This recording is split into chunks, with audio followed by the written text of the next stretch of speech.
This audio reading is from the book Teachings of Nature in the Kingdom of Grace by Charles Spurgeon. Our selected reading is The Apple Tree Among the Trees of the Wood. As the apple tree among the trees of the wood, so is my beloved among the sons. Song of Solomon, chapter 2, verse 3. By the apple tree would probably be intended by the Oriental writer the citron, the pomegranate, or the orange. I suppose he did not refer to the apple tree of our gardens, for it would scarcely be known to him. The word would not, however, be properly rendered if we confined it to any of the 3 fruit trees mentioned, or if we excluded our own apple from it. For the term apple comprehends all large round fruit, not enclosed in a shell. So we may, without making any mistake, think of the apple tree of our own English orchards, and yet the metaphor will stand good. Except that the shadow of our apple tree at home is hardly so excellent a retreat from the sun as the shadow of the other trees included under the term. Our own apple tree will suffice us, however, and we shall not need to enter into any minute distinctions or to carry you away to Palestine. We can sit at home in England and can say with great propriety, if we love the Lord Jesus Christ, as the apple tree among the trees of the wood, so is my beloved among the sons. The point of the metaphor is this. There are many trees of the forest, and they all have their uses. But when one is hungry, faint, and thirsty, the forest trees yield no succour, and we must look elsewhere. They yield shelter, but not refreshing nutriment. If, however, in the midst of the wood one discovers an apple tree, he there finds the refreshment which he needs, his thirst is alleviated, and his hunger removed. Even so, the church here means to say that there are many things in the world which yield us a kind of satisfaction, many men, many truths, many institutions, many earthly comforts, but there are none which yield us the full solace which the soul requires, none which can give to the heart the spiritual food for which it hungers. Jesus Christ alone supplies the needs of the sons of men. As the apple tree is the exception to the forest trees in bearing its fruit, as it stands on that account in contrast to the trees of the wood, so does Jesus. Our beloved contrast with all others and transcendently excel them. An apple tree in simple beauty stands and waves its juicy treasure gracefully, among the barren trees which crowd the wood, of lofty form but destitute of fruit. So Jesus, midst the failing sons of men, bears for my use the fruits of covenant love, and fills my heart with rare delight and rest. Wandering up and down in the New Forest, the only real forest of our country, and finding rest in its vast solitudes, often has this text occurred to me. As the apple tree among the trees of the wood, so is my beloved among the sons.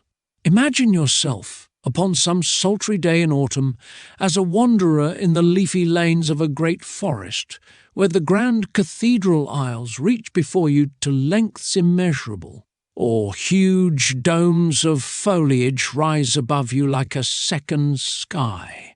Imagine yourself roaming amidst the ferns and brakes, trampling on the briars and hollies, or sitting down on mossy banks and knolls soft with layers of sere leaves. Suppose also that you are hungry and thirsty, and that no rippling streams offer their cooling floods, while you are so far away from human call that, hungry though you might be even to death, there would be no eye to see you, and consequently no hand outstretched for your help. In such a plight, it needs no imagination to conceive you as glancing to the trees, your only companions, and silently appealing to them for aid. Some of them look as if their bowing branches would sympathize if they could, others grotesquely grin at you, and most of them sternly refuse you succour by their solemn silence. You will ask in vain of oak, or ash, or elm.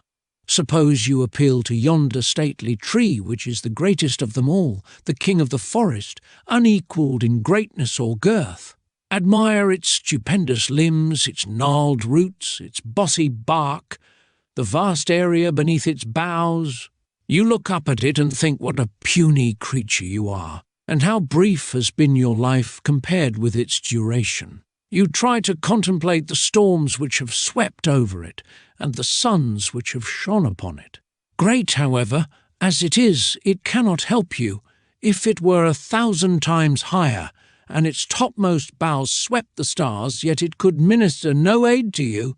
This is a fit picture of the attempt to find consolation in systems of religion which are recommended to you because they are greatly followed. Here is a religion which has been patronized by kings and nobles for centuries, a religion which has the support of the great and fashionable at the present hour.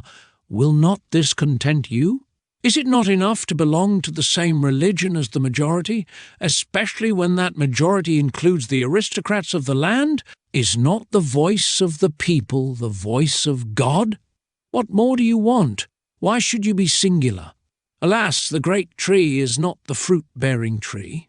The true Christian, believing in Jesus Christ with all his heart, counts it no desirable thing to be found in the broad road where the many go, for he remembers that his Master spoke of it as leading to destruction.